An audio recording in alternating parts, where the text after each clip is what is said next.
Have you ever watched the entire world decide something so obviously or taught stupid is good, but you feel like you're the only person in the world that disagrees? GTA 6's second trailer dropped this month, and I'm firmly in the camp of shitting myself. See, while no doubt the visuals of GTA 6 has kept up with the expectations of a 13-year gap between shooty, steely Automobile 5 and this upcoming year's pursuit of guns, whores, and money, but I want to draw your attention to the fact that a name quite important to the Grand Theft Auto franchise has left, and with it, my confidence in one particular part of the game's structure. Oh, visuals are all well and good. I'm sure the melee combat system will be a step up from 5's being the equivalent of playing high-speed conkers with 2 pieces of chicken meat, and no doubt we may even finally get to drive a car without the NPC drivers randomly turning in the middle of the road and turning us into a road-going projectile. But, dear viewer, where my confidence lays less certain than a blind man navigating a nightclub is in the writing. Dan Houser, age 51, is the bald-headed genius who has served as the lead writer on every single GTA title you've heard of, and even a couple you haven't. And this guy isn't just some guy in the writing room they couldn't get rid of because his uncle owns the parent company. Him and his brother are 2 of the 5 original co-founders of Rockstar, and his brother is still the president. But with the release of Red Dead Redemption 2 online in 2019, Dan Houser took an extended break that ended in 2020 with him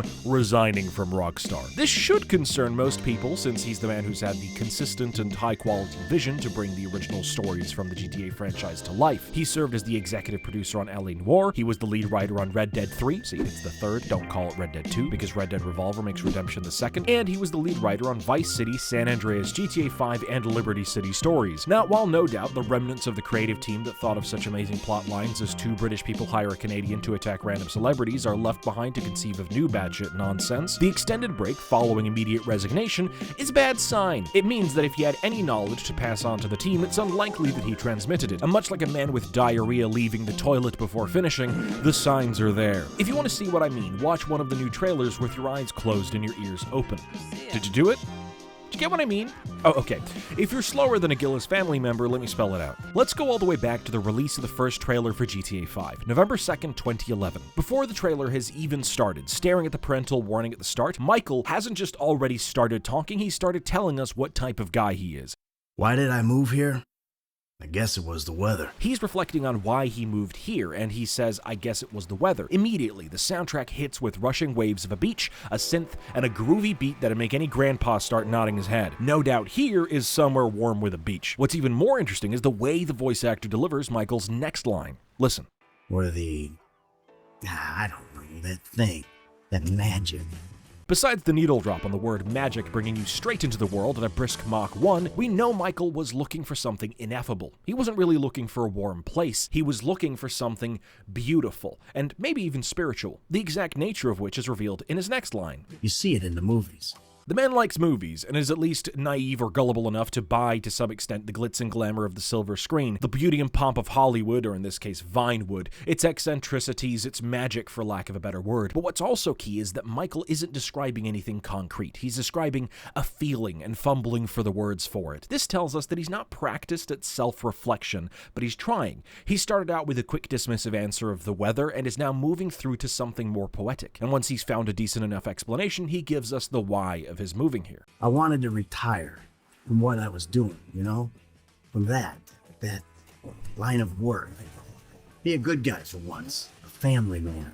This is so much information about his exact circumstances. Now we have a bit of an idea of who Michael is as a person. He's retired and moved specifically to Los Santos to retire. He used to be in a bad line of work. Now he wants to be, or is, a good guy. And he has a family. Thank God. We know he isn't a virgin. Like you! But in addition to the circumstances, we have his feelings about it. I wanted to retire. I wanted to retire. He wasn't retired by force, he wanted to. He took the active choice to do so. And given we know from the posters and the voice, the guy isn't a ripe 65. We know he took the retirement earlier than your standard work retirement. The following statements then are shaped by his desire to go into retirement.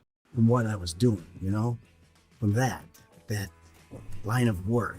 He doesn't want to say specifically from being a bank robber or from being a criminal. Even as he describes it as a line of work, he doesn't want to talk about the specifics. He dodges describing it in any way, but in doing so, kind of does describe it. It applies to the previous statement of wanting to retire, a moral decision. Perhaps he wanted to retire from that kind of work because he views it as something shameful. This is reinforced by the next statement, but first, let's point out another possibility of not wanting to talk about the specifics. Maybe it ended badly, or something that happened changed how he viewed his past actions. These statements are structured and set up to invite questions, intrigue, and answer the basics of what's going on. Be a good guy for once. A family man. This tells us that he does consider his past line of work to be morally bad, furthering the idea that his retirement was a moral decision. But it was also a paternal decision, as he refers to life as a family man, being a father in a family. It also implies that he was either about to become or already was a family man during his past career choice from the part of the statement, for once. Which, given linguistics I'm too stupid to understand, is meant to apply to both statements. The full statement of be a good guy for once also implies he saw, either at the time or afterwards, that what he was doing was bad, meaning he's aware of the consequences of his actions, but he avoids thinking about his past actions. He understands what he did was bad and avoids talking about it. I'm not going to summarize what Michael then says. To try to speed this all up for your sake, I know you have important gooning to get to. What he describes is the American dream. Lounging in the sun, being the ideal dad to a nuclear family, and then having that world be shattered. But he doesn't seem all that beat up about it, like he doesn't seem broken for it. From the tone, But, you know how it is. he seems almost bored by the change, like he was forced to do it but still going with the flow, like it's what he actually wanted. Like the realistic reaction to a car tire popping on the way to a grocery store, or your grandmother dying. That's a joke, I love my grandma. The full 1 minute and 24-second trailer contains within it 90 words spoken by Michael, give or take 3, and across those 90 words, we learn 100 times more about him than the words themselves say. And we get 15 or so questions about what's going on with Michael. What's great is that each line gives us new information, even if it's trying to describe the same thing. It does it in a slightly different way and gives us new information about the world or about Michael. And what's amazing is that all of the tidbits we learn or suspect indirectly through the storytelling of Ned Luke's amazing delivery and Michael's written lines are all tidbits relevant to the story in GTA 5. Michael's obsession with Hollywood, old school Hollywood, and buying the glitz and glamour forms a large portion of his personal storyline. The fact that he sees his past work as a mix of shame and pride informs his enjoyment of doing the work in the game. But his desire to stop doing it for his family, his inability to control his impulses, is the synthesis for the entire narrative. The first line in the dominoes, yet it's his main solution to almost any problem. In addition, his underlying desire for a traditional nuclear family is also a major part of the plot, with him fighting with and against his family's rapid disintegration, as his shitty addictive behaviors and low impulse control have genetically resulted in a thought daughter and ginger son. Truly the worst of both worlds. And we do eventually find out exactly why his past work is such a secret. Not only is he in a witness protection? No, apparently there's losers who will yell at me for describing his situation as witness protection. But anyway, his past work was huge. He was a legendary bank robber and went into pseudo-witness protection in a shady deal. But not only that, the final job went down real bad. And yeah, it was his decision to make it happen, to retire. All of that is hinted at in the monologue in subtle ways by the delivery, the writing, where Michael mumbles, where he speeds up, and where he slows down, as well as what he says and what he doesn't say. Now let's go look at the GTA 6 trailer, the first one. Lucia, do you know why you're here? Bad luck, I guess. Okay, so not a great start. Remember, we're trying to keep our eyes closed here, so we don't really know where here is. Already the nature of this place is so unclear, we can't really get any idea of Florida or Miami from the audio here. Whereas Michael had sounds of a beach and the weather to indicate here it was some place with a warm coast and sunny weather, this has nothing. But let's open our eyes. Okay, so here is prison. Could have had the classic gate and buzzer sound. Here is prison, or it's her office. It's not really clear. And Lucia's response, Bad luck, I guess. is also not that clear. She could be saying bad luck referring to the prison, which means she's struggling to take full responsibility of her actions. It's a start, at least, marginally different from Michael, who merely distanced himself from his actions but knew they were bad, but it doesn't tell us much about her relationship because of who she's talking to. A figure of authority, which renders her answer potentially just ambiguous for the sake of being antagonistic. We don't know whether she's being honest about considering her stay in prison bad luck, or if she's saying that to avoid answering the question at all. Now, this lady looks like the prison counselor, but she could be someone else asking why she's been sent to her office this day. So the nature of the question and the answer isn't in full. Even if we assume the most useful information, that she's talking about prison and that this is the prison counselor, it's still not a lot. And if you think this small conversation is enough in isolation, that it's just as good as how Michael's started, as it is for all intents and purposes similar, with a question and an ambiguously stated answer. Well, you're very wrong, because you're a big silly poophead. The implicit relationship of the conversation between the two parties, the one asking the question and the one answering the question, is drastically different between the two scenarios. Michael is engaging in self-reflection, whether he's narrating to the audience or talking to his therapist. This is a conversation between himself, so both the question and the answer tells us a little bit about Michael, because he is inviting this reflection upon himself, as far as we know. Meanwhile, with this situation with Lucia, you have double the amount of people. The implicit relationship of the conversation is that of an interview or a conversation, not self-reflection. It is a lot more complex because you need to infer a prior relationship in 2 lines in order for it to mean anything. And we can't tell anything from the voice delivery because Lucia's voice actor is not as good as Ned Luke. We'll go with that. But even if the fact that a question and an answer are technically the same thing leads you to believe that this is an equivalent opening, we need to have a look at what happens immediately afterwards. There's a full 1 minute and 25 seconds left to this trailer after she speaks. Let's play it and see what else she says. Oh. So it's almost a full 50 seconds between bad luck, I guess, and Well, look who's back. which is said by this random crazy lady with 2 hammers. So, like, I don't know the context, who she's talking to, why they're back. This tells me nothing. What's worse is, remember the stuff about closing our eyes? Well, in the GTA 5 trailer, you could hear the ambient sounds. You can hear the golf whack, the jet ski driving past, birds chirping in the mountain, traffic, and a revving car. Even the fucking windmills are audible. Every scene is accompanied by audible sound. Go figure. GTA 6, meanwhile, has, for the vast majority of the trailer, the ambient or environmental sounds either buried so deep in the mix you can't hear shit, or literally not there. What remains is simply the song, so if you're continuing our closed eyes experience, you're treated to 2 sentences that give you zero fucking clue what's going on, followed by 50 seconds of a song playing that also tells you absolutely nothing. And then we get treated to Lucia's second sentence. The only way we're gonna get through this is by sticking together, being a team. Trust? Trust. So, we have our 2 main characters, Lucia and Jason, and they need to stick together through some difficult times. Now, if you've heard that before, that's because it's an unbelievably generic statement that tells you absolutely nothing. It's completely meaningless. That exact sentence could be applied to war, Lego, electrical work, sports, or just about anything where 2 or more people need to work together to do something. It implies a bit more stakes than maybe Lego, but let's be real, it means nothing. And then they say the word trust, which kind of just repeats the idea moments ago that they need to trust each other and work together. In this entire 90-second trailer, I've learned the square root of jack shit about Lucia and Jason. This is like if the GTA 5 trailer started with Michael saying, "I guess it was the weather," followed by 50 seconds of montages and ending on, "I wanted to retire," before you cut to the logo. It'd be just as empty. But I thought after this first trailer released, that's maybe fine. They spent a lot of effort and time showing you the tone of the world they're going for. Maybe they're leaving all of the personality and character of these 2 main characters for the second trailer.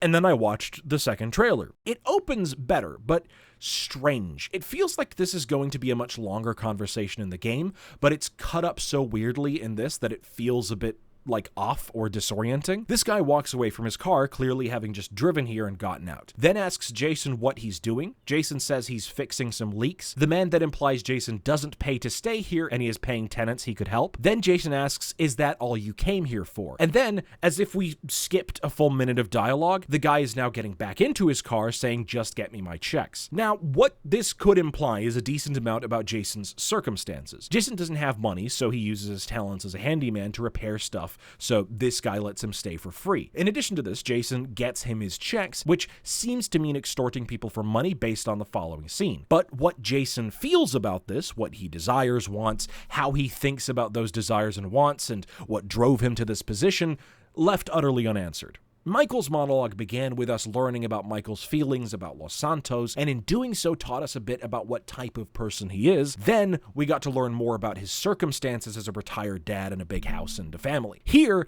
we're still just learning about Jason's circumstances. They're being described to a decent extent, but we have absolutely no idea what Jason's like as a person, why he's in these circumstances, and how he feels about it. What follows is yet another montage. We get an idea of what Jason does, but not who he is. He goes to the beach to lift weights, and he buys beer and drives a car. Wow, amazing. What incredibly unique character traits. Then we get a new scene at a prison, with Jason picking up Lucia, and we have a short interaction with the prison officer that is, again, much like the last scene in a prison, very unclear. The prison officer asks, I seen you here before. And Jason responds, You might have.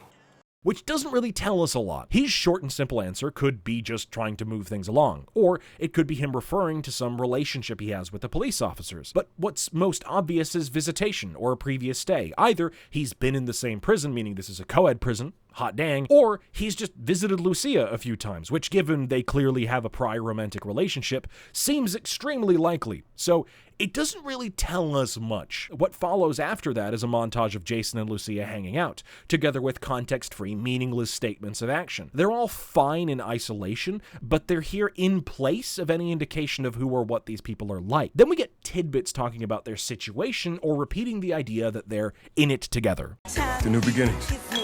You breaking news, isn't it? Nice detail that Lucia mocks him for saying that, but it's not an interesting detail. She just makes fun of sappy shit, which is extremely common in written relationship dynamics like this. Additionally, it tells us that this is a new beginning after getting out of prison. Well, yeah, fucking duh, that seems obvious. Trust me, this place is just the start for us. This tells us that this is a beginning, you know, like the thing they said 2 seconds ago. The only thing that matters is who you know and what you got. This is a banal musing on the idea of opportunity being derived from networking and wealth. This tidbit is known by being currently alive. If you have a pulse, you know this already. It's another meaningless statement. Gonna do this, we're doing it right.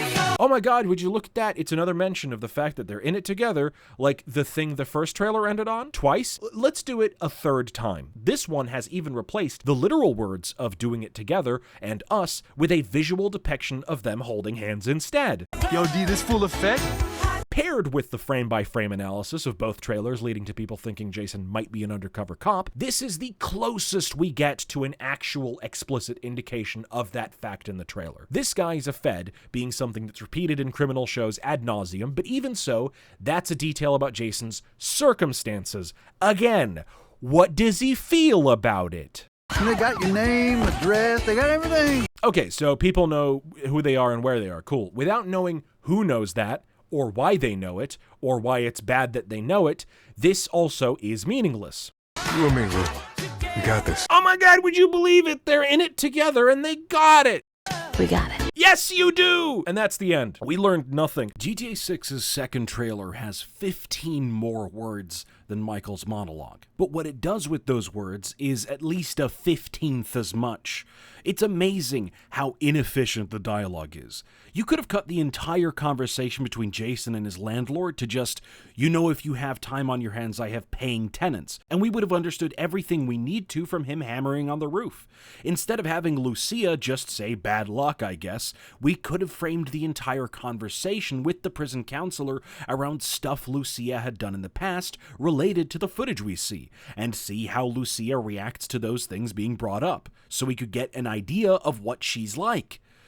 There's 15 more words to the second trailer compared to Michael's monologue, but those words disappear in their own noise of repetition and meaningless dialogue. Throughout the whole trailer, we learned absolutely nothing about Lucia or Jason. We don't know where they're from, who they are as people, what they want, what they did in the past, how they feel about it, whether they're forced into criminality or whether they enjoy it, whether they're even criminals. We don't know who they're getting help to do any of their criminality with, why they're in Vice City, how they feel about Vice City, how they feel about their surroundings, how they feel about their friends. Nothing. We have nothing. We don't even know how they feel about each other other than the visual indications of them fucking. You might think that just because GTA 5's trailer 1 was about Michael who likes movies, that a monologue narration is thematically appropriate and therefore allowed them a lot more freedom. Well, then you can watch GTA 5's second trailer, which features in it a monstrous quantity of sentences, scenes, and moments that describe not just who the three characters are and their circumstances,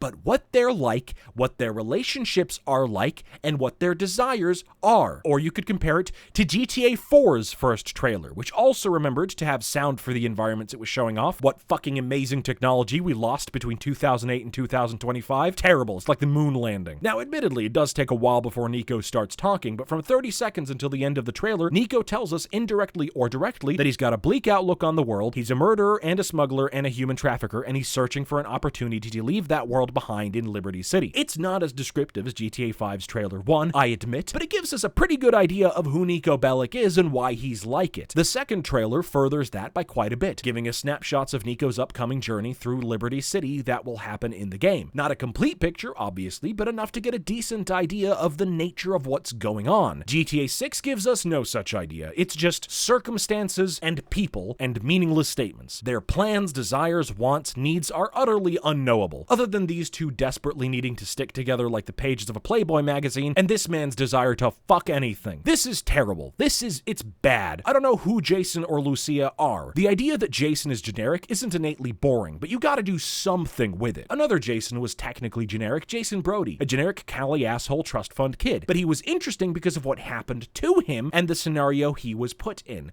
who he was forced to become. This Jason? I don't know if the scenario he's put in is interesting, because as far as the trailer is telling me, looking away from the visuals and just listening to the audio, this is a video game about a handyman, Jason Duval, rebuilding his life with his girlfriend who just got out of prison, and they have to stick together and do it right. Do what? I don't know, probably turn straight. This is a setup for a rom-com, not a GTA game, but that's the idea you get from everything we learn about Lucia or Jason. I could look deeper into the visuals, which are storytelling tools, but the montage nature of it, together with the loss of detail between human and mocap digital monstrosity, means we're stuck analyzing frames of a simulation of reality that are unclear to begin with and frequently with zero fucking actual sound. I could also look on the websites for all the biographical details, but fucking hell, why isn't any of this in the actual trailer that people watch? Nobody reads these days. Have you seen book sales in the last 40 years? So, I welcome Rockstar's new groundbreaking video game where a biracial couple does no crime while he tries to support her with his handyman business, and she works off her community service hours, because that's what the trailer is telling me with my eyes closed. I'm very concerned, because Dan Houser said in an interview with The Guardian in September of 2013 that if they couldn't think of anything interesting to do, then they'd stop. And then 1 month later, Rockstar's offices got literally buried in money as they started making $20 billion every 10 seconds with GTA Online. And suddenly, GTA 6 definitely needed to happen, irrespective of whether they had a good idea or not. I'm pretty sure Dan thought they were done. He took a long break after Red Dead Redemption 2, and when he came back, he might have looked at the reality of writing GTA 6 with no ideas and said, no, and then left the company. Now, I have no way of knowing this is what happened. This Fandom Wire article says he left because of the 100-hour work weeks he had to endure for periods of Red Dead 3's development, but then later remarks the gap between his comments and his departure is 2 fucking years and says, the exact reasons remain unclear, but the criticisms certainly played a role. Thank you, journalism. What might be more important is his interview with GQ in October of 2018. Where he says he doesn't even know what they should do with GTA 6 after Trump, as satire, the core of the game's humor, is increasingly difficult. It was only a few months later he left to take a 1-year break and then eventually resigned in 2020. Dan Houser didn't touch GTA 6. He didn't want to. He had no clue what the hell you would even do for the game. Like the man said, if we couldn't think of anything, we'd stop. Well, Dan stopped. What are we doing here? Yes, the visuals are pretty, but we've got bank heists like the last game. We've got multiple main characters like the last game. We've got beaches and glitz and glamour like the last game. But what I'm staring at is the total lack of character. You know, the part of the writers? Seems like a big deal when the lead writer left to actually include and remind everyone, hey, don't worry, we can still write characters.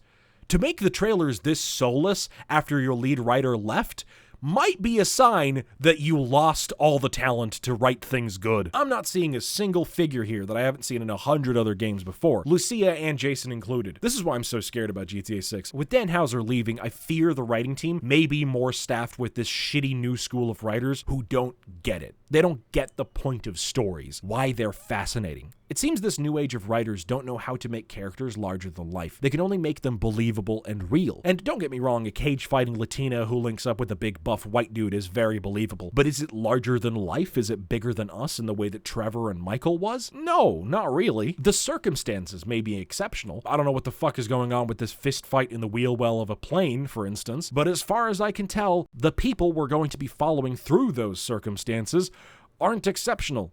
And that's disappointing. Well, we'll see if I turn out to be wrong in 2046 when the PC port drops right after the first trailer for Fallout 5. See you then.